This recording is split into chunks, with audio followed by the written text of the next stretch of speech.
የዛሬማ ጉድ ነው። ጎሽ በጎንደር የምትሉ አሁን ነው ምን ዘመን ላይ ደረስን ቤተሰብ። ይሄ ውርደት ነው ቤተሰብ። አረ ኤፍሬም ይመችክ ይመችክ አቡ። የምሬ ነው ምላችሁ።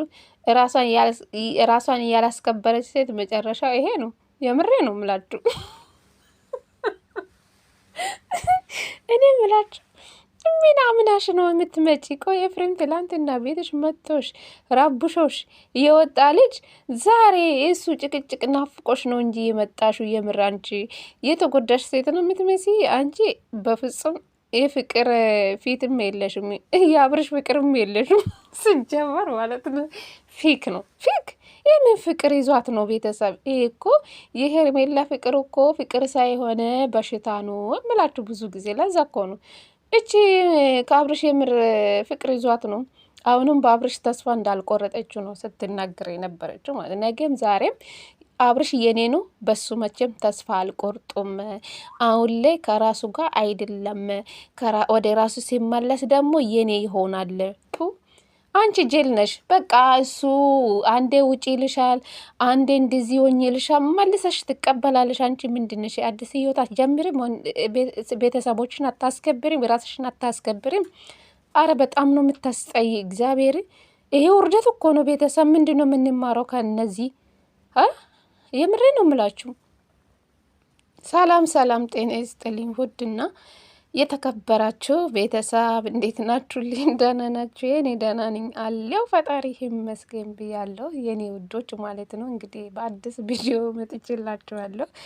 ኤፊ እንግዲህ በውሽምት ቤት ነው የመጣ። እንግዲህ በውሽምት ቤት ነው ቪዲዮ የተለቀቀ። እውነት ለመናገር ኤፍሬም ነው የሰራ፣ በውሽምት ቤት ነው ቪዲዮም የተለቀቀ። ነገር ግራ አጋባም ቤተሰብ። ነገሩ ምንድን ነው?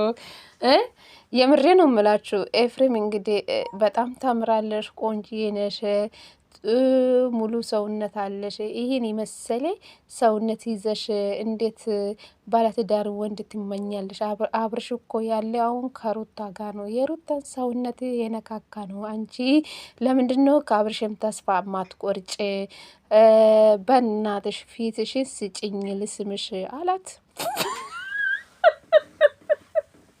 አቤት ውርደት፣ አቤት ውርደት! ይሄ እኮ ውርደት ነው ቤተሰብ። ምንድን ነው የምንማረው ከዚህ? እግዚአብሔርን ዝሙት እኮ ሄርሜላ እኮ የአብርሽን ሹማ ናት። እንግዲህ የአብርሽን ሹማ ኤፍሬም እንዴት ትመኛለህ አንተ? ኤፍሬም በነገሩ ላይ ቤተሰብ እውነት ለመናገር ኤፍሬም መቼም አይፈልጋትም ሄርሜላ። እንደዚህ ሴትነቷን ዝቅ ያለች ሴት፣ ባለትዳር ወንድ የምትመኝ ሴት መቼም አይፈልግም።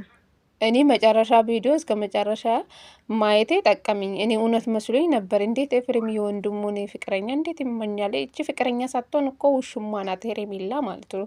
ባለትዳር ላይ የመጣች ሴት ውሽማ ነው የምትባለው እንጂ ፍቅረኛ ነው አትባልም።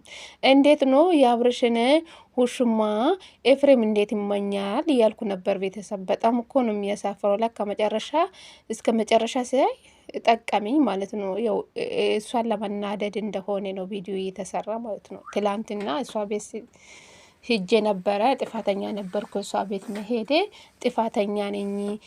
ባለፈው ኤፍሬምን ለማስመታት ሌላ ሰው እንደቀጠረች ምናምን ነበረ ተናዶ ቤቷን የሄደ። ዛሬም ደግሞ እንግዲህ ግልጹን የተናገራት። እውነት ለመናገር ያው መቼም ተናዳለች። እውነት ኤፍሬም የምር ሄርሜላን ይፈልጋል እንዴ ቤተሰብ? እንዴት አያችሁ? እኔ እንጃ የሚፈልግ አይመስለኝም። አውቆ ነው ሙድ የሚይዘው እንጂ ኤፍሬም መቼም እሷን ጫፍም አይነካትም። እውነት አይፈልጋትም። እሷን ለመናደድ ነው የመጣው፣ እሷን ለመበቀል ነው የመጣው እንጂ እሷን ፈልጌ አይደለም። ስላናደደችኝ ንዴትን አወጣው። ንዴትን እሷ ላይ አወጥቻታለሁ ብሎ ሲናገር ነበረ መጨረሻ ላይ ማለት ነው። ሄርሜላ አንተ ጫፌ እንዳትነካኝ አንተ ባለጌ ምናምን ብላ ገፍትራ ስትሄድ እኮ ኤፍሬም እሷን ለመናደድ ነው እንጂ የምር ፈልጓት አይደለም። እውነት ለመናገር ማለት ነው። የምር እንዴት ነው ኤፍሬም የወንድሙ ውሽማ እንዴት ይመኛል እያልኩ ነበረ። የምሬ ነው የምላችሁ። እቺ ርካሽ ናት ሄርሜላ። ለእኔ ርካሽ ሴት ናት። ምክንያቱም ሴትነቷን እያስከበረችው አይደለችም፣ ቤተሰቦቿን እያሰደበችውን ያለችው አሁን ላይ ማለት ነው። ዝቅ እያደረችው እንዴት እሱ ሲጠራ እንዴት ትመጣለች? አብርሽ መቼም ይዞ እንደማይመጣላት ታውቃለች። እንዴት ትመጣለች? የኤፍሬምን ጭቅጭቅ ናፍቋት ነው የመጣችው እንጂ የምር እንደዚህ አለባበስ ለብሳ የምሬ ነው የምላችሁ እንደዚህ እቺ የምር ፍቅር የያዛት ሴት ነው የምትመስለው። ኤፍሬም ሲናገር ነበረ እኮ እሷ ሳትመጣ ሲናገር ነበር። እቺ ፍቅር የያዛት ሴት ነው የምትመስለው። አትመስልም። ራሷ እንደዚህ ዝንት እያደረገች የመጣች ሴት በአብርሽ ፍቅር የተጎዳች ሴት ነው የምትመስለው። እቺ አሁንም ተስፋ እንዳልቆረጠችው ነው ተስፋ እንዳልቆረጠችው በአብርሽ መቼም ተስፋ አልቆርጥም፣ ነገም ከነጎዳም አብርሽ የኔ ነው ነው በቃ የሷ ሁሉ ነገር ማለት ነው። የሷ መልስ ሁሉም እንደዛ ነው። አንቺ ፋራ ነሽ የምር። ወንድ ልጅ ውጪልኝ አልፈልግሽም ካለሽ ስንቴ አራቴ ገፍቶሽ የሄደ ሰው አሁንም ድጋሚ ወደ አንቺ ቢመለስ ትቀበላለሽ? አንቺ ፋራ ነሽ የምር ፋራ ነሽ። ኤፍሬም ያለው አንዳንዴ ትክክል ነው ብዬ አስባለሁ። ማይጠቅምሽን ህይወት ውስጥ አትቀመጪ፣ ጭቅጭቅ ያልኖረ ህይወት ውስጥ ብትገቢ ይሻልሻል። ጭቅጭቅ ያለበት ህይወት አትግቢ። ሰላማዊ የሆነ የራስሽን ደስ የሚል ህይወት ብትጀምር ብዙ ወንዶች የሚመኙ ሴት ነሽ። አንቺ ለምንድን ነው አብርሽ ብቻ የምትመኝ እያለ ነበረ። የምሬ ነው። ኤፍሬም ያለ ልክ ነው። ስለዚህ መጨረሻ ላይ እሷ ከሄደች በኋላ እቺ ማን ይፈልጋታል?